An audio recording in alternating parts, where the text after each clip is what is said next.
चलिए, भोपाल से इस वक्त बड़ी खबर आ रही है। वोटिंग प्रतिशत बढ़ाने भारतीय जनता पार्टी की नई रणनीति दिखाई दे रही है। वोट प्रतिशत बढ़ाना विधायकों की जिम्मेदारी है। गुरुवार रात अचानक भोपाल पहुंचे अमित शाह। चुनिंदा नेताओं के साथ उन्होंने रात में चर्चा की है। सुबह भी मुख्यमंत्री से चर्चा की है और उनके साथ तमाम सारे नेता भी मौजूद रहे। पहले चरण में कम मतदान से अमित शाह कुछ नाराज भी बताए जा रहे हैं। लोकसभा के नतीजों पर उन्होंने कहा कि विधायक की रिपोर्ट कार्ड हम देखेंगे, विधायकों की सक्रियता कितनी है इसको लेकर भी हम रिपोर्ट बुलाएंगे। एक बूथ पर 370 वोट बढ़ाने की जो बीजेपी का लक्ष्य था, पहले चरण में एमपी में 8% मतदान कम हुआ है, जिसको लेकर चिंता भी जताई है और ये कहा जा रहा है कि नाराजगी भी जताई है। हालांकि अमित शाह जब बात करते हैं तो ये भीतर खाने की खबर होती है। अमित शाह समझते हैं उनके साथ कौन बैठा है वो उनसे बात करते हैं, लेकिन जाहिर है कि यदि 8% वोट कम हुआ है तो फिर ये चिंता का विषय भारतीय जनता पार्टी के लिए, खासकर क्योंकि बूथ पर 370 वोट बढ़ाने की बात लक्ष्य बीजेपी ने रखा था और अमित शाह ने नाराजगी। बड़ी खबर यह है कि इस बात पर यदि हम गौर करें, यदि अमित शाह जी ने ऐसा कहा है, नाराजगी जताई है, तो फिर विधायकों की सक्रियता का रिपोर्ट कार्ड देखने की बात कही है। तो क्या आने वाले दिनों में लोकसभा के बाद ये रिपोर्ट कार्ड कुछ लोगों को भारी भी पड़ेगा? और इस बात का जिक्र अमित शाह पहले भी मनोज जी कर चुके हैं। जब यहाँ आए थे मध्य प्रदेश, जब छिंदवाड़ा पहुंचे थे, उन्होंने कहा था कि आप घरों से निकलिए, मतदाताओं को निकालिए, क्योंकि जहां पर अगर रिपोर्ट ठीक नहीं आई तो फिर उसके लिए अलग से एक्शन भी लिया जाएगा, सख्ती भी की जाएगी और विश्लेषण भी किया जाएगा। बिल्कुल बिल्कुल। और इसी बीच ये महत्वपूर्ण खबर सबसे पहले बंसल न्यूज पर, और तमाम मेहमान हमारे साथ जुड़ गए हैं, जल्दी से उनका परिचय करवा देते हैं। स्वदेश शर्मा जी कांग्रेस से हमारे साथ इस वक्त स्टूडियो में मौजूद हैं। व्रजगोपाल लोया जी हमारे साथ बीजेपी से जुड़े हुए हैं, और साथ ही आप वरिष्ठ पत्रकार दिनेश गुप्ता जी को भी स्क्रीन पर देख रहे हैं। बहुत स्वागत। सबसे पहले दिनेश जी, आपसे एक रिएक्शन लेना चाहूंगी इस खबर पर, क्योंकि पहले चरण में जो वोटिंग परसेंटेज कम हुआ था उसे कांग्रेस अपने फेवर में देख रही है और बीजेपी उस पर चिंतन मनन शुरू कर चुकी है। लेकिन इसी बीच इस खबर का आना, विधायकों की सक्रियता, अलग से रिपोर्ट बुलाई जाएगी, उसके बाद आगे पार्टी की ओर से फिर सख्ती भी संभवतः दिखाई दे, हमें कैसे देखा जाए सर इसे? देखिए, दो अलग अलग चीज़ें हैं। एक तो जो पोलिंग परसेंट पे कांग्रेस जो देख रही है वो उसका अपना एक नज़रिया हो सकता है, क्योंकि सामान्यतः जब किसी दौर में जब पोलिंग परसेंटेज कम हुआ करता था, जब 60% से भी नीचे जब पोलिंग परसेंट हुआ करता था, तब ये मानते थे कि वो सरकार के खिलाफ नहीं है, कांग्रेस की सरकार के खिलाफ। अब आप पिछले 3-4 चुनाव से देखिए ना कि पोलिंग परसेंटेज खासकर ईवीएम के आने के बाद तो बहुत बढ़ गया है। अब तो उसका कोई मायने रहा नहीं है कि कम परसेंटेज है तो कांग्रेस के फेवर में है, ज़्यादा है तो भारतीय जनता पार्टी के फेवर में है। आज यदि ज़्यादा वोटिंग भी हो जाए तो ज़रूरी नहीं है कि भारतीय जनता पार्टी वो सीट जीत रही हो सकता है कि वो लो मार्जिन से हार जाए। और जो ये जो बात हो रही है बार बार परसेंटेज बढ़ाने की, वो मध्य प्रदेश जैसे राज्य में तो आप देखो जहाँ ये स्थिति है कि आप पिछले 7-8 चुनावों से कोई कांग्रेस बहुत अच्छा प्रदर्शन नहीं करती। एक 2009 का इलेक्शन छोड़ दें तो वैसे भी वो 4-5 सीटों के आसपास रहती है, और पिछले 2-3 चुनाव से तो हम देख रहे हैं वो 3 और 4 पर आ गई। पिछला चुनाव तो 1 सीट पर वो सिमट गई।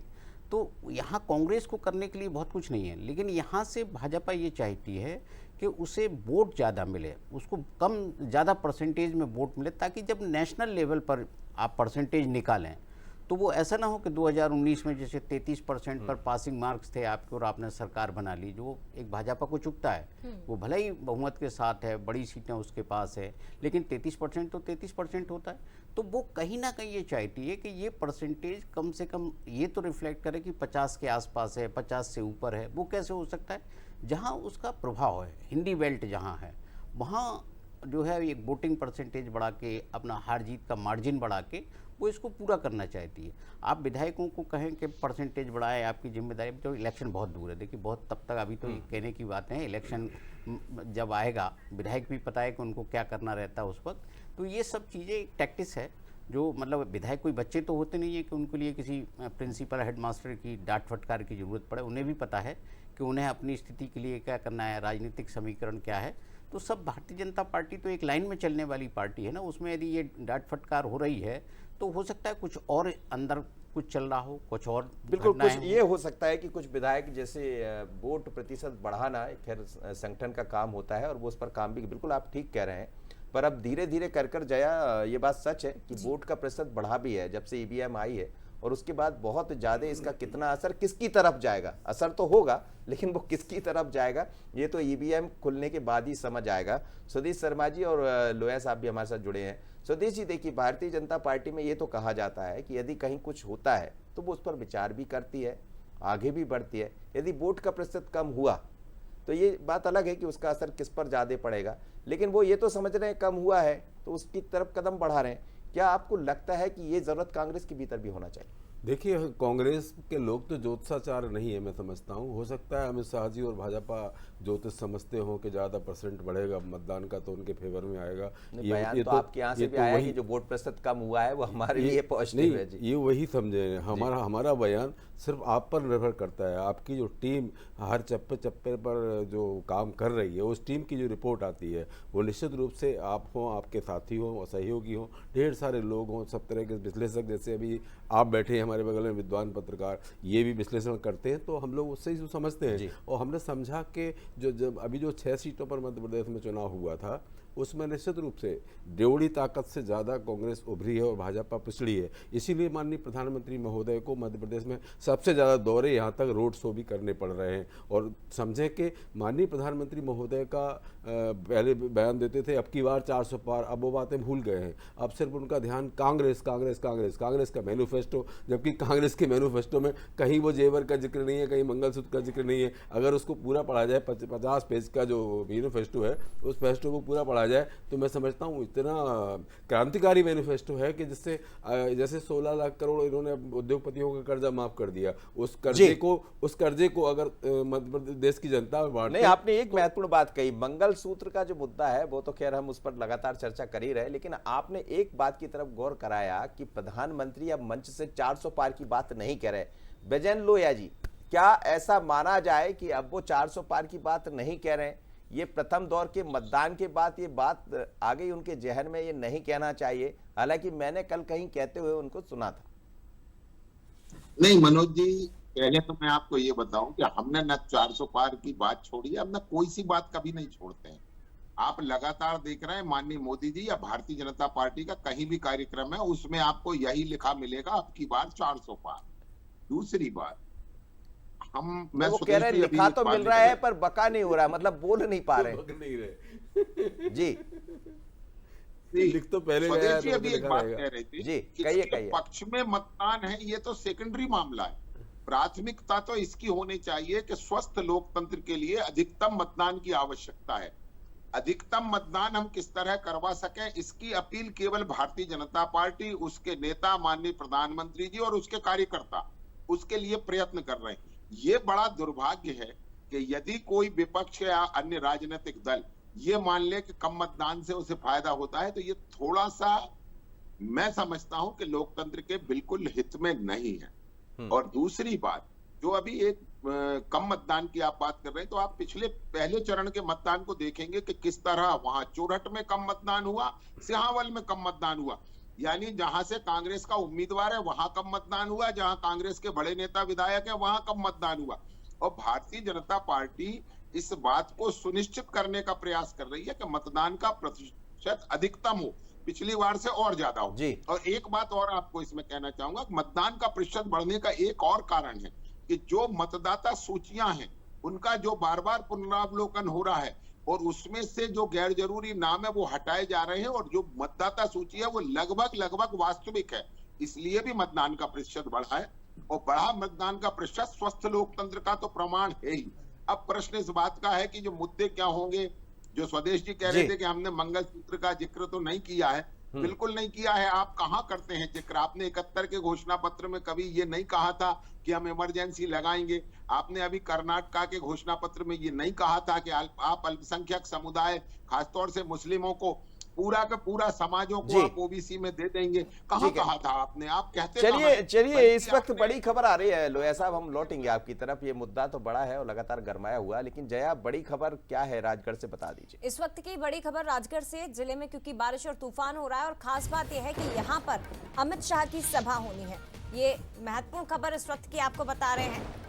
राजगढ़ जिले में बारिश और तूफान लगातार जारी है। रुक रुक कर दरअसल खिचिरपुर में बारिश हो रही है। तेज हवाओं के बीच टेंट गिरा और दोपहर में अमित शाह जी यहां पर चुनाव प्रचार करने वाले हैं। पार्टी के पक्ष में माहौल, तस्वीर आप देखिए। तमाम जो तैयारियां की गई थी अमित शाह की चुनावी सभाओं को लेकर, वो पूरी तरह से ध्वस्त हो चुकी हैं, क्योंकि तेज आंधी तूफान है। पिछले कई दिनों से यहाँ पर तैयारियां चल रही थी और तस्वीरें आप देखिए एक बार। टेंट उखड़ गए हैं यहाँ पर, पंडाल जो बनाए गए थे, कुर्सियां इधर उधर बिखरी आंधी तूफान में नजर आ रही हैं। तो अब बहुत मुश्किल है कि ऐन वक्त में यहाँ पर फिर से उन तैयारियों को दुरुस्त किया जा सके। देखिए आप, तमाम जो स्पीकर्स वगैरह लगाए गए थे वो भी हवा में उड़ते हुए दिखाई दे रहे हैं। एक महत्वपूर्ण सभा, हालांकि अभी तक ये साफ नहीं हो सका है कि कार्यक्रम फिर किस तरह का रहेगा। लेकिन मुझे लगता है जया, जब इस तरह की बारिश अभी हम जहां भी देख रहे होती है तो बहुत लंबे वक्त तक नहीं होती। आता है तूफान, अपना काम करके चले जाता है। अभी बड़ी जिम्मेदारी यह है कि क्या इसको, देखिए आप, काम भी शुरू हो गया है, उसको खड़ा करना पड़ेगा टेंट को, और फिर लोगों को, आप जमीन को देखेंगे तो उतनी गीली नहीं दिखाई दे रही, यानी हो जाएगी सभा। तो मुझे लगता है कि वो कैंसिल नहीं होगी। अभी समय भी काफी है सर, 3 बजे के आसपास का समय है, तो अभी बहुत मौका है और उसमें हो जाएगा। पर ये जरूर है कि खलल, जिसे कहा जाता है कि एक खलल डाल दिया गया है उसकी तरफ से, और इसका असर राजगढ़ में किसानों पर कितना पड़ेगा। पंकज भी हमारे साथ जुड़े हैं सर, उनसे जरा समझ लेते हैं। पंकज, क्या कुछ जानकारी, क्योंकि बारिश ने तो खलल डाला इस सभा के दौरान, हालांकि समय अभी काफी है, 3:30 बजे के आसपास का समय बताया जा रहा है अमित शाह की सभा को लेकर। फिलहाल क्या कुछ जानकारी, तैयारियों को फिर से किया जाएगा, दुरुस्त किया जाएगा, और उसके बाद अमित शाह की सभा इसी तय जगह पर, इस तय स्थान पर ही होगी और उसी तय समय में? जी, तैयारियां कल पूरी कर ली गई थी। आज सुबह से ही रुक रुक कर मामूली सी बारिश हो रही है और तेज हवा के कारण तंबू गिर गया है, लेकिन प्रशासन और जो भाजपा के कार्यकर्ता है वो फिर से जुट गए हैं और वापस तैयारियां शुरू कर दी गई है। और फिलहाल जो अमित शाह की जो सभा होना है वो तय समय पर होगी, ऐसा बताया जा रहा है। और इसका जायजा लेने के लिए कल भी मंत्री विश्वास सारंग राजगढ़ के खिलचीपुर पहुंचे थे। सभा स्थल के पर जाकर उन्होंने मुआयना भी किया था। जी चलिए, निगाह बनाए रखिएगा पंकज। जैसा आप कह रहे हैं कि बड़ी खबर यह है जया कि तेज हवा के कारण कुछ टेंट गिरे हैं और अभी भी रुक रुक कर बारिश हो रही है, लेकिन सभा कैंसिल नहीं होगी। सभा यथावत अपने समय पर होगी, जैसा कहा जा रहा है। प्रशासन के लोग और खासकर भारतीय जनता पार्टी, ये चुनावी मौका है तो यहाँ प्रशासन के लोग कम नजर आएंगे, लेकिन भारतीय जनता पार्टी के कार्यकर्ता लगे होंगे, जैसा कहा जाता है। बिल्कुल। और चलिए, धमतरी की तस्वीरें शायद कुछ आ रही है, धमतरी से देख लेते हैं क्या वो खबरें हैं, क्या तस्वीरें हैं, जिसमें कोई युवा वोट करने पहुंचा है। जी, तो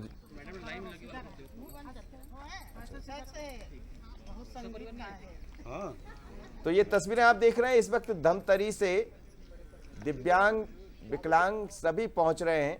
और ये देखिए अपनी माँ के साथ, वो वहाँ जहाँ तक दिखाई दे रहा माँ होंगी, तो उनके साथ पहुंचा है वोट करने। लेकिन वोट का जज्बा, चलिए हमारे सहयोगी ने बात की है इनसे, क्या कहा उन्होंने, सुन लेते हैं। धमतरी जिले की एक और तस्वीर मैं आपको दिखाना चाहूँगा कि मतदान क्यों जरूरी है, और चाहे किसी भी तरह की समस्या हो, मतदान के इस पर्व में आपको योगदान देना है। आज मेरे साथ मौजूद है धमतरी के बूथ क्रमांक 217 में पहुँचे हैं ये, और ये जो है अपने मत का प्रयोग किए हैं। उनसे भी मैं बात करना चाहूँगा। आंटी जी, क्या नाम है आपका? मेरा मुन्नी देवी सोनवाने नाम है जी। अभी जो आए हैं वो क्या लगते हैं आपके? मेरा बेटा है जी, आपके बेटा। तो ये बचपन से ही नहीं इस तरह की समस्या है? जी जी जी। तो ये पहली बार अपने मत का प्रयोग कर रहे हैं? नहीं, ये तो 3-4 बार हो गए। 3-4 बार, मतलब कुछ भी हो जाए लेकिन मताधिकार जरूर करते जी हैं। जी जी जी। तो जैसा मैंने कहा था कि वह एक तस्वीर इसलिए यह खास बन जाती है क्योंकि भले किसी तरह की समस्या हो, लेकिन अपने मत का प्रयोग ये जरूर करते हैं। इनसे भी बात करना चाहूँगा। क्या नाम है आपका? मेरा नाम प्रदीप सोनवाने। जी। तो प्रदीप जी, ये आप मत का प्रयोग करने आए, हालांकि जो भी आप इस समस्याएं हैं वो समस्या किसी के लिए कोई मायने नहीं रखती, क्या कहना चाहेंगे आप लोगों के लिए? आप जी, ये वोट तो हमारा ही है। हम बचपन से ये हमारा अधिकार है, मताधिकार सबका अधिकार है। जी। तो आप अब तक कितनी बार जो है अपने मत का प्रयोग कर चुके हैं? 3-4 बार आए हैं सर ऐसे तो। जी। कई लोग ऐसे होते हैं जो व्यस्तता के चलते जो है मतदान केंद्र नहीं पहुंचते हैं और अपने मत का प्रयोग नहीं करते, ऐसे लोगों के लिए क्या कहना चाहेंगे आप? ऐसे लोग क्या है, कई बार होता क्या है कि कुछ लोग समझते भी नहीं हैं और कुछ लोग जानते भी नहीं हैं। जी। मतलब काफ़ी ज़रूरी है अपने मत का प्रयोग करना। जी। जी, यह हमारा मौलिक अधिकार है। जी हाँ। जी, तो जैसा कि मैंने आपको कहा था कि हर वह तस्वीर हम आप तक पहुंचाएंगे जो खास है, और हम फिर से अपील करेंगे कि आप आएँ, अपने मत का प्रयोग करें और इस लोकतंत्र के महापर्व में अपनी आहुति भी दें। कैमरामैन अवधेश साहू के साथ राजेश चावला, बंसल न्यूज़, धमतरी। तो धमतरी से रिपोर्ट आपने देख ली। हालांकि लोकतंत्र की एक खूबी होती है कि यहाँ पर तमाम जो लोग जो अधिकार होता है जिनको मतदान डालने का, जो वोटर्स होते हैं वो वोट डालने के लिए पहुंचते भी हैं। लेकिन कवर्धा की भी एक तस्वीर आपको हम दिखाते हैं। यहाँ पर भी कुछ अलग तरह की तस्वीरें दिखाई दी है, और इसके साथ ही छत्तीसगढ़ की, क्योंकि 3 सीटों पर वोट डाले जा रहे हैं, तो फिलहाल ये 8 तस्वीरों से जुड़ी हुई देखिए आप। कांकेर, महासमुंद, राजनांदगांव, ये 3 लोकसभा की सीटें हैं जहां आज वोट पड़ रहे हैं। धमतरी, गरियाबंद, बालोद, पखांजूर, खैरागढ़। मतदाता अपने घरों से बाहर निकल रहे हैं, वोट किए जा रहे हैं। कांकेर में आप देखिए, महासमुंद में भी, और इसके साथ ही धमतरी की तस्वीर, बुजुर्ग मतदाता अपने घरों से बाहर निकलकर यहाँ वोट डालने पहुंच रहे हैं। खास बात यह है, खैरागढ़ में आप देखिए किस तरह से मतदाताओं को आकर्षित करने के लिए पुष्प वर्षा उन पर की जा रही है, तिलक लगाकर उनका स्वागत मतदान केंद्रों में हो रहा है। और इसी के साथ अलग अलग तरह से प्रयास प्रशासन की ओर से किए जाते हैं कि ज्यादा से ज्यादा मतदाता अपने घरों से बाहर निकल सके। नई सरकार या जिन्हें वो पसंद करते हैं उन्हें चुनने का पूरा अधिकार, और 5 साल में एक बार जब लोकतंत्र का ये पर्व मनाया जाता है तो ऐसे में कोशिश होती है कि मतदान प्रतिशत को भी बढ़ाया जा सके। बिल्कुल, और ये दौर सोशल मीडिया का है तो तमाम तरह की तस्वीरें भी हम सबके सामने आ जाती है। किसी ग्रामीण क्षेत्र में जहां कभी रोड नहीं बनी है तो वो भी दिख जाता है, लेकिन ये छत्तीसगढ़ यानी जहां 3 लोकसभा सीटों पर चुनाव होना है, ये उनके स्थान है। चाहे धमतरी की बात करें, गरियाबंद, बालोद, बखांजूर, खैरागढ़। चलिए इस वक्त कवर्धा से हमारे सहयोगी जुड़ रहे हैं, उनसे बात कर लेते हैं। क्या संतोष जुड़ रहे हैं? संतोष से बात कर लेते हैं। संतोष जी, जय। बिल्कुल, राजनांदगांव सीट के अंतर्गत ही आता है कवर्धा, और इस वक्त संतोष हमारे साथ जुड़े हुए हैं। संतोष, जल्दी से वोटिंग परसेंटेज भी बताइएगा, और इसके साथ ही आप बताइए कि करीब 11:30 बजे का समय यहाँ हो चुका है। क्या माहौल, कितना उत्साह मतदाताओं में दिखाई दे रहा है, और पीछे की तस्वीरें भी जरा हम तक पहुंचाइए। देखिए, मैं कवर्धा जिले के लोहारा के आदर्श मतदान केंद्र है जहां पर आत्मानंद मिडिल जो स्कूल है वहां पर पहुंचे हुए हैं। वहां पर तमाम जो लोग हैं वो लगातार यहां पर पहुंच रहे हैं। काफ़ी उत्साह दिख रहा है लोगों में। हालांकि थोड़ा सा मतदान जो है वो धीमी गति में है, क्योंकि धूप अधिक है, 42 डिग्री का टेम्परेचर है यहाँ पर। कुछ महिला मतदाता है हमारे साथ में, उनसे भी बात करने को। आपने वोट दे दिए? जी, दे दिए। इस बार राजनांदगांव में एक बड़ा चेहरा है भूपेश बघेल, क्या लगता है? जो अच्छा चलाएंगे वही तो आएंगे आगे। इस बार जो है राजनांदगांव में महिलाओं के क्या मुद्दे हैं? महिलाओं के तो देखिए, और भी आपने वोट दे दिए? हाँ जी, क्या कहना चाहेंगे लोगों जो घर से नहीं निकल रहे हो? मेरे कुछ समझ नहीं आता। एक युवा मतदाता भी है, आपने भी वोट कर दिया? हाँ, कर दी सर। क्या महिला इस बार युवा वोटरों का क्या है मुद्दे? आप प्लीज मेरा मतलब।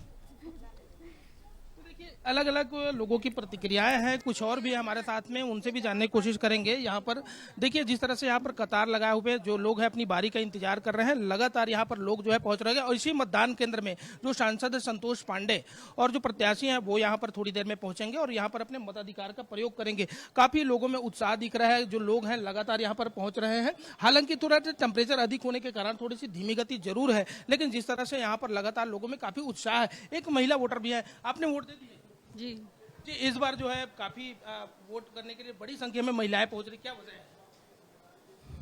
क्योंकि महिलाओं का मतलब बहुत अच्छा हुआ। अभी जो 1000 दे रही है गवर्नमेंट, उससे महिलाओं को बहुत मतलब फायदा हुआ है, इसलिए। कांग्रेस की एक न्याय योजना है नहीं, कांग्रेस का भी ठीक है, बट अभी जो मतलब करंट में जो हो रहा है उससे मतलब महिलाएं मतलब ज्यादा प्रभावित हुई हैं। क्या चाहती है इस बार के जो महिलाएं राजनांदगांव क्षेत्र में, क्या चाहती हैं? विकास चाहती हैं बस। देखिए, विकास है, कुछ और भी हमारे साथ में है, उनसे भी जानते हैं कि ये जो है इस बार जो है क्या मुद्दे हैं आप लोग? मुद्दा है बेरोजगारी का है।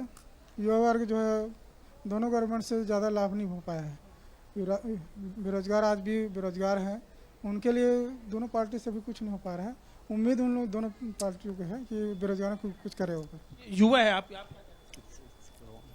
तो देखिए, कुल मिला के लोगों की अलग अलग प्रतिक्रियाएं हैं, लेकिन यहाँ पर जिस तरह से लोगों में काफी युवा जो वोटर है, मतदान की गति थोड़ी सी धीमी जरूर हुई है संतोष, लेकिन क्योंकि अभी दोपहर का समय भी हो गया है और धीरे धीरे संभवतः जब शाम होगी तो मतदाता अपने घरों से बाहर भी निकलेंगे। अनंत हमारे साथ इस वक्त महासमुंद से जुड़े हुए हैं और कांकेर से आपको रजत इस वक्त नजर आ रहे हैं।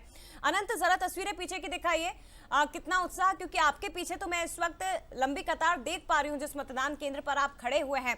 इन मतदाताओं से बातचीत करने का भी प्रयास करिएगा जरा, क्या मुद्दे हैं इनके, क्या कुछ जहन में चल रहा है, किस तरह की सरकार चुनने के लिए आज ये मतदाता घरों से बाहर निकले हैं? बिल्कुल, देखिए महासमुंद लोकसभा की अगर बात करें तो यहाँ भी मतदान की जो प्रक्रिया है वो जारी है और लगातार जो लोग हैं वो अपने घरों से बाहर निकल रहे हैं और जो मतदान की प्रक्रिया है उसमें अपनी सहभागिता जो है निभाते नजर आ रहे हैं। और महासमुंद की अगर आप तस्वीरें साफ तौर पर देख सकते हैं, महिलाओं की जो कतार है वो काफी लंबी नजर आ रही होगी आपको। और अगर महासमुंद के कुल मतदाताओं की बात करें तो यहाँ जो रेशियो है वो भी महिला वोटरों की अधिक है पुरुष के मुकाबले। 8,95,000 जो है महिला मतदाता जो है महासमुंद में है। उसी के अलावा महिलाओं से बात करिए, लाइन में लगी काफी बातें। जी बिल्कुल बिल्कुल बिल्कुल, मैं बात, आज आप वोट देने आई हैं, मतदान का प्रयोग करने आई हैं, क्या मुद्दे रहेंगे आपके? आप बने रहिए, इस वक्त भूपेश बघेल कुछ बोल रहे हैं, सुन लेते हैं। आपसे बात करेंगे, आप महिलाओं से बात कीजिएगा। तो ये मेरा फर्स्ट वोट है। लोकतंत्र बचाने के लिए प्रयोग करें अपना मतदान। सर, वहीं प्रधानमंत्री जी का हाल ही में एक बयान आया है इनहेरिटेंस लॉ को लेकर के, जिसपे उन्होंने राजीव गांधी जी पे टिप्पणी की है कि इनहेरिटेंस लॉ इन्होंने इसलिए बचाया था ताकि वो अपने घर का पैसा अपने पास रखें और सरकार को ना दे पाए। देखिए, नरेंद्र मोदी जी एक नंबर के झूठे व्यक्ति हैं, इतिहास का भी ज्ञान नहीं है और नियम का भी। वो कभी तक्षशिला को पटना का हिस्सा बता देते हैं, कभी गुरु गोरखनाथ कबीर जी को एक साथ बिठा देते हैं, है ना, और गुरु नानक देव के एक साथ मीटिंग कराते हैं, और अभी फिर से झूठ बोल रहे हैं। इंदिरा जी 70 में पूरी संपत्ति को सरकार को दान कर। चलिए, भूपेश बघेल आरोप का जवाब दे रहे थे और उन्होंने कहा कि ज्ञान नहीं है प्रधानमंत्री नरेंद्र मोदी को, तो चलता रहता है। लेकिन वापस चले कांकेर, एक बार देख लेते हैं, हमारे सहयोगी बात कर रहे थे। महिलाओं के हिसाब से देखा जाए तो क्या लगता है? महिलाओं के लिए तो महिलाओं का जैसे उनके अधिकार का है और उनके जो आगे उनके जो भविष्य के लिए है, जो जैसे कुछ पिछड़े हैं उनको अब आगे लाए, उसके लिए विकास करिए। और भी यहाँ पर कई महिलाएं हैं जो अपने घरों से निकलकर आज मतदान केंद्र पहुंची हुई है, हम इनसे भी बातचीत करेंगे। मैडम, आज आप वोटिंग देने आई हुई हैं, क्या लगता है क्या मुद्दे होने चाहिए आज? नहीं पता भैया। सांसद आप चुनने जा रही हैं, किस विषय को आप ध्यान में रख रही हैं महासमुंद के लिए, क्या कहेंगी आप? अगर बात करें, घर की ही हम बात करते हैं, घर की रसोई की बात करते हैं, महंगाई की बात करते हैं, तो आपका क्या मुद्दा है? सुविधा देना चाहिए सर को। हम लोग अभी धूप में खड़े हैं, कोई सुविधा नहीं है, यहाँ पानी माने की भी व्यवस्था नहीं है, और क्या हमारे हिसाब से तो हम लोग बूढ़ा के लिए कुछ अच्छे से सुविधा देना चाहिए सर। गर्मी का भी मौसम है, पानी की भी समस्याएं लगातार देखने को मिलती हैं, आपकी क्या समस्या है अगर आप अपना जनप्रतिनिधि चुनने जा रहे हैं आज?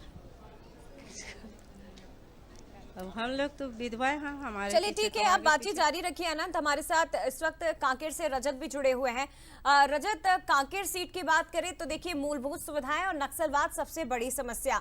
हालांकि मतदाताओं की सबकी अपनी अपनी राय है, अलग अलग राय है, कोई बीजेपी के पक्ष में, कोई कांग्रेस सरकार के पूर्व के पक्ष में नजर आता रहा कि उनकी सरकार में अच्छे काम हुए हैं। लेकिन फिलहाल तस्वीरें आप हम तक पहुंचाइए, कितना मतदान प्रतिशत अभी 11:30 बजे तक 11 बजे तक यहाँ पर हुआ है, और अभी भी क्या सुबह की भांति उत्साह यहाँ पर नजर आ रहा है मतदाताओं का? जी जया जी, हम एक से दूसरे केंद्र में मूव कर रहे हैं और सुबह जैसा उत्साह तो नहीं दिख रहा है। हालांकि सुबह 6 बजे से लोग जो है वो मतदान केंद्रों में नजर आ रहे थे। महिलाओं की काफ़ी लंबी कतार थी, युवाओं की काफ़ी लंबी कतार थी, लेकिन अभी जो है जैसे जैसे गर्मी बढ़ी है तो लोगों का आने का जो सिलसिला है वो थोड़ा सा थमा है। 11 बजे तक की अगर बात करें तो 20% मतदान अभी तक कांकेर जिले के 8 विधानसभा में हुआ है और ये इसमें बढ़ोतरी होने की संभावना है। इस समय जो महिलाएं हैं वो घर में चूल्हा चौके में व्यस्त रहती हैं, लिहाजा 2 बजे के आसपास फिर से एक बार केंद्रों में भीड़ बढ़ेगी। 3 बजे तक यहाँ मतदान होना है। रेल लाइन, नक्सलवाद और बेरोजगारी, ये 3 बड़े इश्यूज हैं। इसके अलावा अगर बात की जाए तो महतारी वंदन बहुत बड़ा फैक्टर है, इम्पैक्टफुल नजर आ रहा है। यहाँ की जो मजदूर तबके की भी जो महिलाएं हैं वो महतारी वंदन के बारे में बात कर रही हैं। कोई आपके साथ मौजूद हो तो कुछ लोगों से जी मनोज जी, इस वक्त हम असल में एक से दूसरे केंद्र मूव कर रहे हैं। किसी मतदान केंद्र में तो अभी फिलहाल हम बिल्कुल मौजूद नहीं हैं, इसलिए मैं आपको बातचीत नहीं सुनवा पाऊंगा। लेकिन सुबह जो हमारी जितने लोगों से बात हुई उसमें जो लबोलुआब निकल कर आया है उससे ये क्लियर होता है कि यहाँ भी मोदी जो है बड़ा चेहरा है, मोदी इम्पैक्टफुल नजर आ रहे हैं। दोनों ही दल के अपने अपने दावे हैं। कांग्रेस प्रत्याशी का कहना है कि राहुल गांधी की गारंटी जो है उनके लिए बहुत काम करेगी, और बीजेपी जो है मोदी की गारंटी, महतारी वंदन और इस तरीके की जो चीजें हैं उसको लेकर के मैदान में है। दोनों ही पार्टी के जो प्रत्याशी हैं वो लोग ये रजत, ये बता दीजिए क्या लोगों में रुझान दिखाई दे रहा? पिछली बार हमने देखा कई जगह वोट का प्रतिशत कम हुआ है, तो क्या इस बार दूसरे चरण में इन चीजों से निजात मिलेगी? जी ऐसी संभावना तो नहीं लगती है मनोज जी, क्योंकि लोग जो जिस तरीके से स्वस्फूर्त घरों से निकल रहे हैं उससे ये उम्मीद बनती है कि मतदान का प्रतिशत भले 2-2.5% ही सही, लेकिन पिछली बार की अपेक्षा इस बार थोड़ा सा बढ़ेगा। चूंकि ये पथरीला इलाका है, यहाँ गर्मी काफी अधिक पड़ती है। बिल्कुल। और रजत देखिए, महत्वपूर्ण बात यह है कि ये बहुत दिलचस्प है कि आप रेलवे लाइन का या ट्रेनों के रद्द होने का जो जिक्र कर रहे थे, विपक्ष की ओर से, कांग्रेस की ओर से ये लगातार उठाया जाता रहा, लेकिन उसके बावजूद ऐसा लगता है मतदाताओं में वो प्रभाव दिखाई नहीं दे रहा है। सर, ट्रेनों के रद्द होने का इतना प्रभाव जो क्षेत्र में मैंने जो किया है, मेडिकल कॉलेज की स्थापना से लेकर के रेलवे में काम, सड़कों का जाल, ये वास्तव में उसे देख करके वोटिंग करें। तो देखिए, ये प्रत्याशी सांसद संतोष पांडे थे, हमारे साथ में मौजूद थे। उन्होंने कहा कि लोगों से अपील भी की है कि लोग अपने घरों से निकलें और अपने मतों का उपयोग करें। कैमरा पर्सन दीपक के साथ में संतोष भारद्वाज, बंसल न्यूज, कवर्धा। जया, जैसा आप कह रही थी, निश्चित रूप से ये चिंता का विषय है। यदि आपके यहाँ कोई विकास के काम नहीं हुए हैं तो सबसे बढ़िया तो आपके पास अधिकार यही है मतदान करने का, कि आप बताइए कि आपके यहाँ काम नहीं हुए तो आपने किसको वोट किया। वोट के जरिए आप अपना एक, ये कहा जाए, हिसाब किताब कर सकते हैं। और कई जगह हमने देखा भी है, आजकल मतदाता बड़ा जागरूक है, वो दिखाई भी देता। और इसीलिए अब कोई दावा नहीं किया जा सकता कि आपकी सरकार बनेगी या किसकी सरकार बनेगी, क्योंकि दावा तो ईवीएम में दर्ज होता है। लेकिन ये तस्वीरें आप देखिए, आशुतोष राणा नजर आ रहे हैं, मुझे लगता है होशंगाबाद की तस्वीरें होंगी इस वक्त। गाडरवाड़ा के केंद्र पर वो पहुंचे हैं और देखिए जागरूक है अपने मतदान को लेकर। और इस वक्त आप देख सकते हैं वहां पर, क्योंकि एक बॉलीवुड सेलिब्रिटी है, एक बड़ा चेहरा है, तो ऐसे में तमाम जो लोग वहां मौजूद थे अपने बीच में आशुतोष राणा को पाकर वोट तो दिया ही है, लेकिन इसके साथ ही सबसे पहले एक फोटो भी आपके साथ खिंचवा ले सर। ऐसी भी एक तरह की इच्छा लोगों की होती है और वो दिखाई भी दे रहा है, क्योंकि आज देखिए कई ऐसी सीटें हैं जहां से बड़े बड़े चेहरे मैदान में हैं और दूसरी तरफ बॉलीवुड सेलिब्रिटीज भी जब वोट डालने के लिए पहुंचते तो ये तस्वीरें बहुत आम हो जाती हैं। चलिए, मेहमान हमारे साथ लगातार जुड़े हुए हैं, मेहमानों का हम रुख कर लेते हैं। स्वदेश जी, अपनी बात पूरी करिए सर। बहुत महत्वपूर्ण बातें आपकी ओर से उठाई गई और अभी तो भूपेश बघेल जी ने भी एक बड़ी बात कह दी। प्रधानमंत्री नरेंद्र मोदी लगातार झूठ बोलते रहते हैं, इतिहास का ज्ञान उन्हें है नहीं। मैं आपके पास लौटूंगी, एक बार लोया जी से इस पर रिएक्शन लेते हैं। लोया जी। का ज्ञान नहीं, इतिहास हमें हर चीज को बताता है यदि हम उसे खुली आंखों से पढ़े तो। ये जो लोगों ने बंद आंखों से केवल कान से सुनकर इतिहास को समझ लिया है, वो इतिहास नहीं है। ऐतिहासिक सत्य ये है कि कांग्रेस पार्टी ने किस तरह 65 वर्षों तक तुष्टीकरण किया, प्रधानमंत्री जी उसे बता रहे हैं। हम तो तारीख बार बता रहे हैं कि किस तरह 2006 में माननीय मनमोहन सिंह जी जब देश के प्रधानमंत्री थे, उन्होंने जो कहा है वो पब्लिक डोमेन में उपलब्ध है। उन्होंने प्रधानमंत्री का भाषण है, उसमें कोई काट छाट तो है नहीं कि वो किस तरह से कह रहे हैं कि इस देश के संसाधनों पर पहला अधिकार किसका है। वो कांग्रेस पार्टी अपने घोषणा पत्र में लोगों को अधिकार देने की बात कर रही है, तो प्रधानमंत्री तो केवल इतना बताने का काम कर रहे हैं। मंगलसूत्र का जिक्र कहीं नहीं किया है लोया जी। कांग्रेस यही सवाल पूछ रही है कि हमने मंगलसूत्र का तो जिक्र कहीं नहीं किया, तो आप क्यों इस मुद्दे को उठा रहे हैं? आप मुद्दे से भटका रहे हैं जनता को। लोगों की संपत्ति का जब आप आकलन करेंगे तो क्या सोना चांदी उसमें संपत्ति होती है या नहीं होती है? क्या मकान, जायदाद, जमीन, प्लॉट उसमें संपत्ति होती है या नहीं होती है? जब वो होती है, और जिसकी चर्चा माननीय प्रधानमंत्री जी कर रहे हैं कि आप तो ये प्रयत्न कर रहे हैं कि महिलाओं के गहने, क्योंकि वो संपत्ति है, चल संपत्ति और अचल संपत्ति, तो आप स्पष्टीकरण देना। कांग्रेस पार्टी इसका स्पष्टीकरण दे। तो कांग्रेस पार्टी में आप पाजेब पकड़ लेते, बाकी चीजें पकड़ लेते, मंगलसूत्र ही पकड़ लिया आप। नहीं, मंगलसूत्र हमने नहीं पकड़ा, ये कांग्रेस की छिनाने की कोशिश है। ये केवल जनता को गुमराह कर रहे हैं और जनता सब जानती है। मैं फिर से कह रहा हूँ ना, कांग्रेस पार्टी भी स्वतंत्र है कि वो अपना पक्ष जनता के बीच स्वदेश जी अपनी बात कीजिए, स्वदेश जी जवाब दीजिए। सुन लीजिए सर, स्वदेश शर्मा जी को सुन लीजिए, फिर मैं दिनेश जी से सब। लोया जी एक पढ़े लिखे और विद्वान प्रवक्ता हैं, मेरे छोटे भाई हैं, मैं समझता हूं उनकी मजबूरी है कि बचाव तो करना है अपने बड़े नेताओं को, पर ये बात बिल्कुल सच है और 16 आने सच है कि कांग्रेस और भारतीय जनता पार्टी में जमीन आसमान का अंतर है। कांग्रेस ने 55 साल देश पर राज किया। राज करने का मतलब ये नहीं है उन्होंने जनसेवा की, देश को कहाँ से कहाँ तक ले जाकर पहुंचाने का, किस मुकाम तक पहुंचाने का काम किया तो कांग्रेस ने किया। पर कांग्रेस ने पाकिस्तान के 2 टुकड़े करने के बाद भी उस पर राजनीति नहीं की। ना कांग्रेस कभी पाकिस्तान के प्रधानमंत्री के यहाँ पहुंच करके उनकी माँ के चरण चुम्बन करके बिरयानी खाने पहुंची हो, ना उनकी जिन्ना की मजार पर मत्था टेकने पहुंची कांग्रेस अपने देश के लिए बलिदान होने में की बात अगर करें तो सोनिया गांधी का मंगलसूत्र इसी भारत की धरती पर कुर्बान हुआ है। अगर बात करते हैं इंदिरा जी की, तो इंदिरा जी का पूरा जेवर उन्होंने जब युद्ध छिड़ा हुआ था तो अपना पूरा जेवर सेना को दे दिया था ताकि सेना की शक्ति बढ़े। अगर बात करते हैं इनके इस परिवार के पास कोई पुश्तैनी घर नहीं है रहने के लिए, एक आनंद भवन जिसमें नेहरू जी का जन्म हुआ था। सर अमित शाह कुछ कह रहे हैं, सुन लेते हैं। देश भर में मोदी जी को तीसरी बार प्रधानमंत्री बनाने के लिए बहुत बड़ा उत्साह है और हर जगह पे वो प्रदर्शित हो रहा है।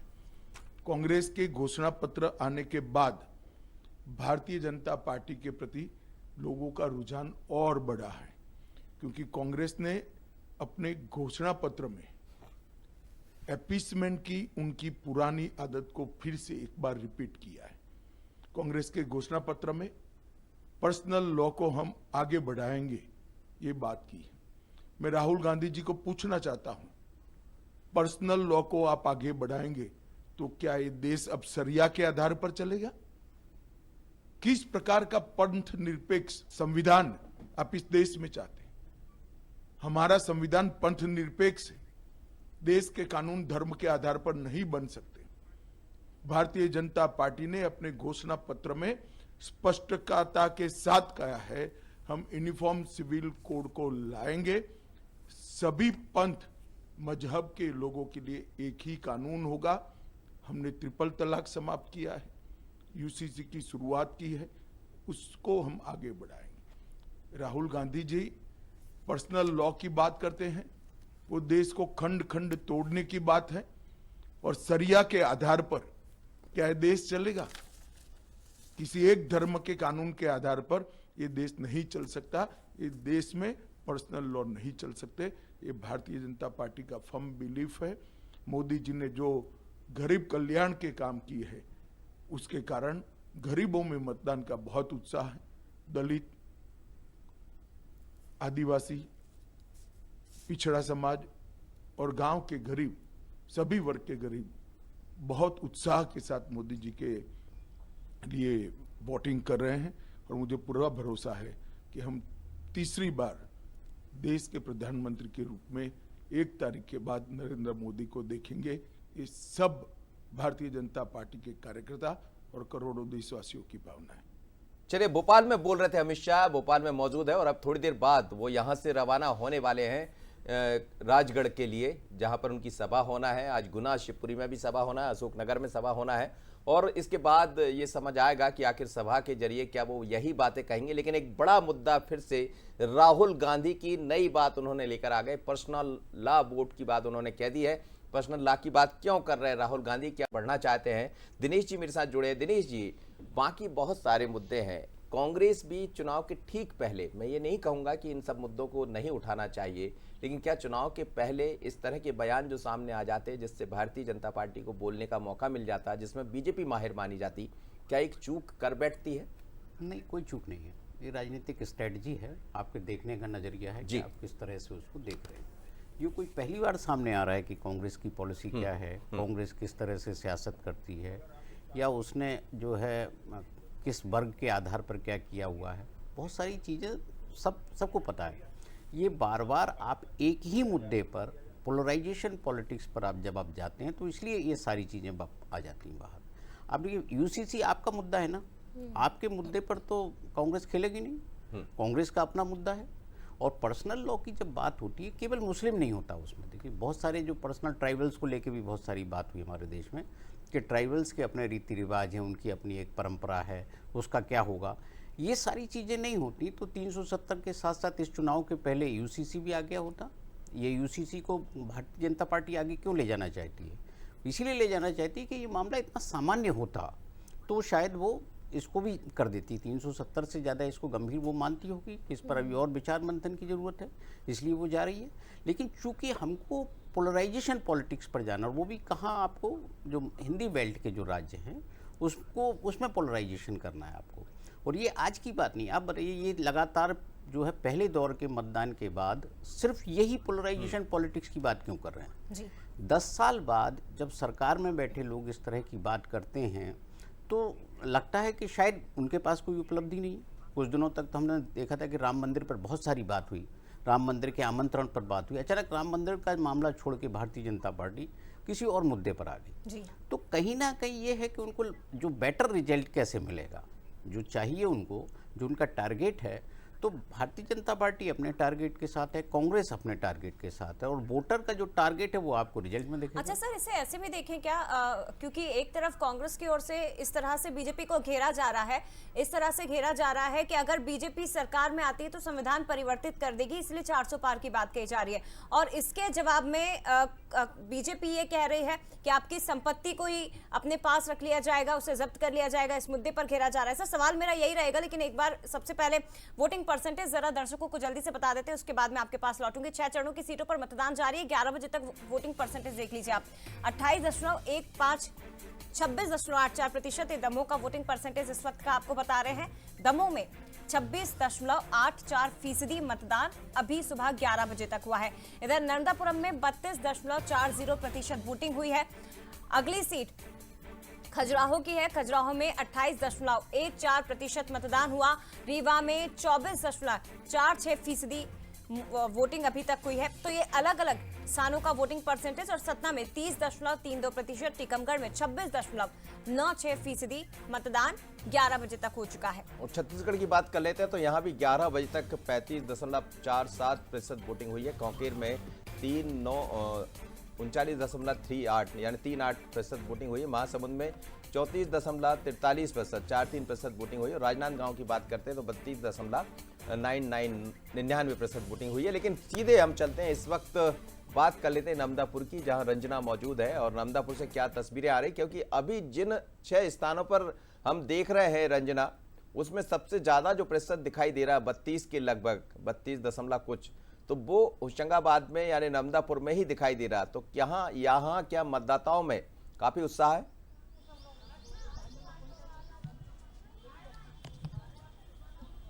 जी मनोज जी, बिल्कुल मतदाताओं में बहुत ज्यादा उत्साह है। और यही वजह है कि अभी 11 बजे तक लगातार जो मतदान प्रतिशत है उसमें 6 लोकसभा सीटों में सबसे ज्यादा जो मतदान प्रतिशत है वो होशंगाबाद का है। आपको तस्वीरें दिखाते हैं, ये एक बूथ की है जहां पर अलग अलग वर्ग के जो लोग हैं वो पहुंच रहे हैं और जो मतदान है वो कर रहे हैं, क्योंकि अपने मताधिकार का जो प्रयोग है वो भी कर रहे हैं। और यहाँ पर जो मुस्लिम समुदाय की जो महिलाएं हैं वो अपने मताधिकार का प्रयोग कर रही है।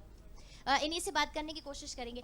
आप लोग जब मतदान करने के लिए पहुंच रहे हो, क्योंकि इस क्षेत्र में महिलाएं सबसे आगे हैं मतदान करने में, सुबह से देख रहे हैं महिलाएं सबसे पहले घरों से निकल रही है, क्या सोचकर आप लोग वोट करेंगे?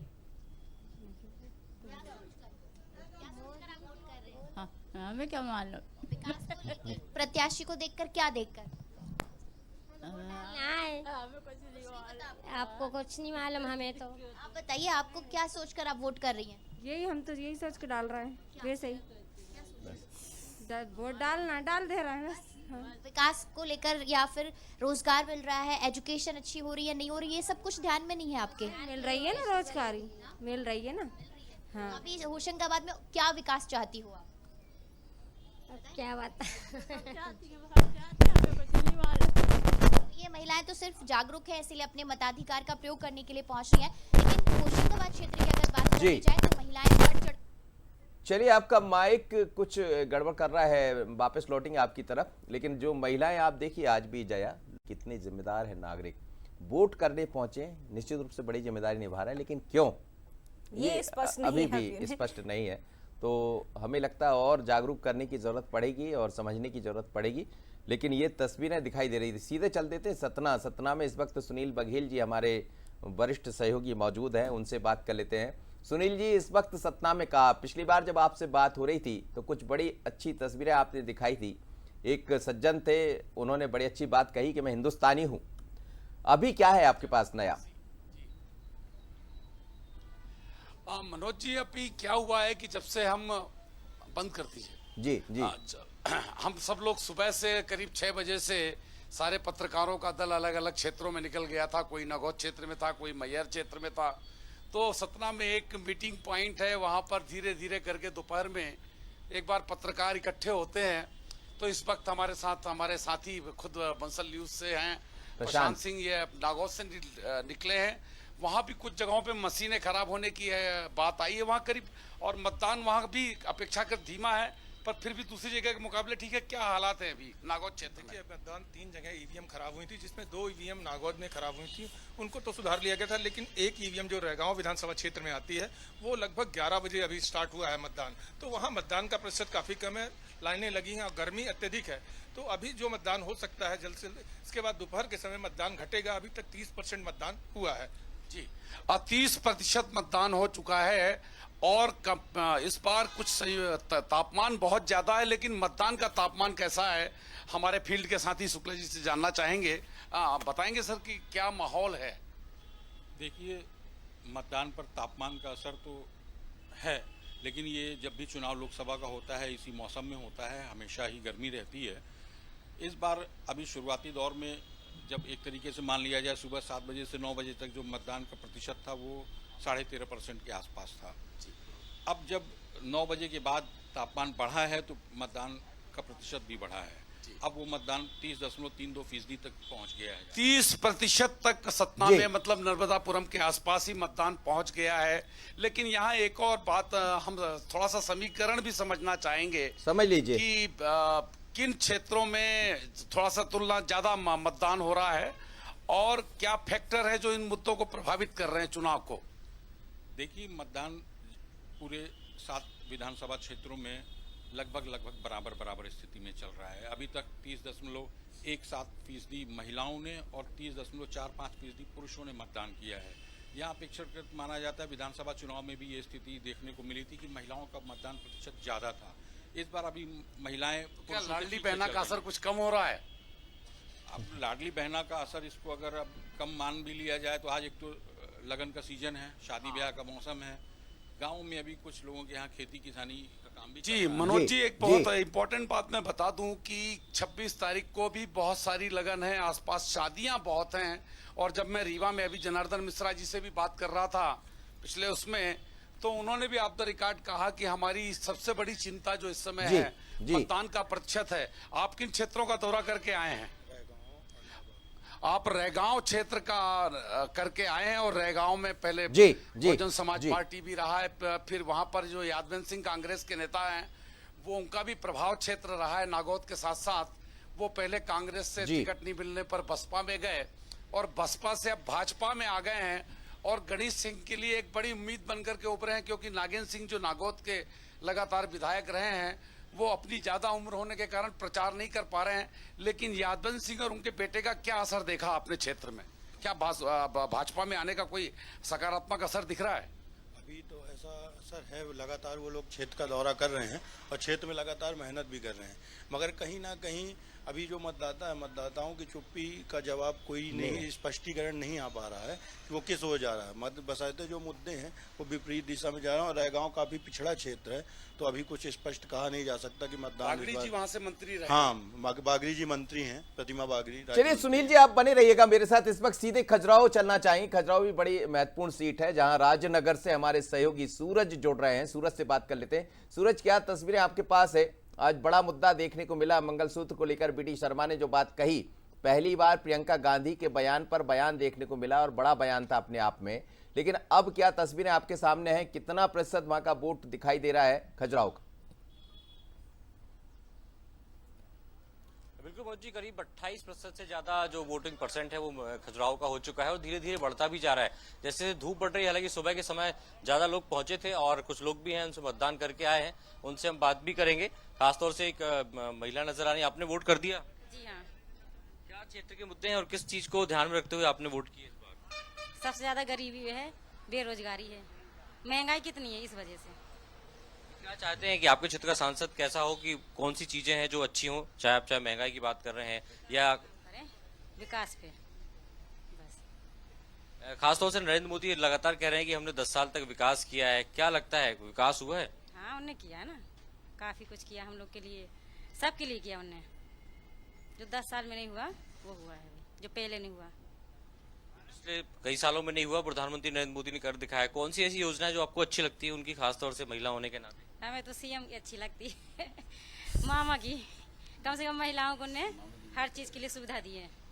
प्रधानमंत्री नरेंद्र मोदी ने भी पिछली बार हमने देखा 3 तलाक जैसे कई बड़े मुद्दे थे, उनको लेकर काम किया था। अभी हमने देखा राम मंदिर का उद्घाटन किया है। तो वो तो सबका होना चाहिए ना, राम मंदिर में कोई मुद्दा नहीं है, क्योंकि उसमें सबका हक, उनका तो पहले ही से हक था, वो तो फालतू का विवाद चलता था।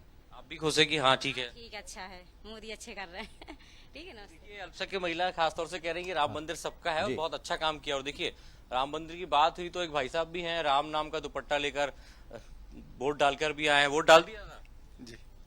क्या आपको लगता है कौन कौन से खासतौर से मुद्दे हैं जिनको लेकर लोग वोट कर रहे हैं, और इस बार कैसी सरकार होगी? आपको बताऊं, मैं विकासशील भारत के लिए, विकसित भारत के लिए, सामर्थ्यवान भारत और के लिए सभी भारतवासी और का एक धर्म से बन गया है कि हमारा जो राष्ट्र है सबसे उन्नत हो जाए, इसके लिए हम सब काम कर रहे हैं। उन्नत राष्ट्र के लिए वोट कर रहे हैं कि नहीं, किसके लिए कर रहे हैं? मोदी के लिए कर रहे हैं। इधर से हम सूरज बड़ा स्पष्ट हो जाता है जब वो जिस तरह से बात कर रहे हैं, तो शायद आप भी समझ रहे होंगे कि उनकी मंशा क्या होगी। हालांकि हम किसी की मंशा को नहीं समझ सकते, पकड़ सकते, पर तस्वीरें आप देखिए। जब नंदापुर में रंजना बात कर रही थी, रंजना फिर मेरे साथ जुड़ी है, तो वहां जो अल्पसंख्यक वर्ग की महिलाएं थी वो इतना खुलकर नहीं बोल पा रही थी। खजुराहो की राजनगर में जब सूरज बात कर रहे हैं तो बड़े खुलकर, अब मतदाता कुछ जागरूक भी हो रहा। हम कह रहे थे कि जागरूकता और लाने की जरूरत है जया, लेकिन आप देखिए 2 तरह की तस्वीरें हमने देखी। सूरज जब बात करते हैं तो वो अल्पसंख्यक महिला कुछ ज्यादा बताती है, मतलब अपने तरह से बताने का प्रयास करती है कि क्या चल रहा है देश के भीतर, और उन्हें कोई मतलब नहीं है राम मंदिर और बाकी चीजों से, उन्हें मतलब है विकास से, और विकास की राह पर बात कर रही। रंजना, आप फिर से, चूंकि उस समय आपके माइक में कुछ दिक्कत आ रही थी, आप एक बार और तस्वीरें दिखा दीजिए, फिर हम सूरज से और सुनील जी से कोशिश करेंगे, एक बार और कमेंट्स ले लेंगे। जी मनोज जी, बिल्कुल। जो होशंगाबाद लोकसभा सीट है, यहाँ पर फिलहाल मतदान का जो प्रतिशत है वो सबसे ज्यादा है, और मतदान का प्रतिशत इसलिए भी ज्यादा है क्योंकि यहाँ पर जो लोग हैं वो घरों से बाहर निकल रहे हैं और अपने अपने जो मताधिकार है उसका प्रयोग कर रहे हैं, और यहाँ पर बड़ी संख्या में जो महिलाएं हैं वो घरों से बाहर निकली हैं। हालांकि धीरे धीरे जो तापमान है वो बढ़ना शुरू हो गया है, लेकिन अभी भी जो अगर तस्वीरें आपको दिखाएं इस मतदान केंद्र की, जहाँ पर अभी भी पहुंच रही है, तो सबसे ज्यादा जो महिलाएं हैं वही पहुंच रही है अपने मताधिकार का प्रयोग करने, क्योंकि बीते सालों का अगर रिकॉर्ड उठाएं तो महिलाओं का जो वोट प्रतिशत है वो साल दर साल लगातार बढ़ रहा है, और यही वजह है कि महिलाएं सरकार बनाने में बहुत ज्यादा महत्वपूर्ण भूमिका भी निभा रही हैं। लेकिन ये देखिए, ये बुजुर्ग महिला है, आप यहाँ पर मतदान करने के लिए पहुंची, क्या सोचकर आप मतदान करेंगे, क्या सोचा है आपने? कुछ सोचा है? कितने सालों से पोलिंग, विकास चाहिए, क्या चाहिए, कुछ पता है आपको? पढ़ा है ना, लेकिन भाई हम तो समझदारी तो है आप में कि क्या सोचकर आप वोट करेंगे? सभी।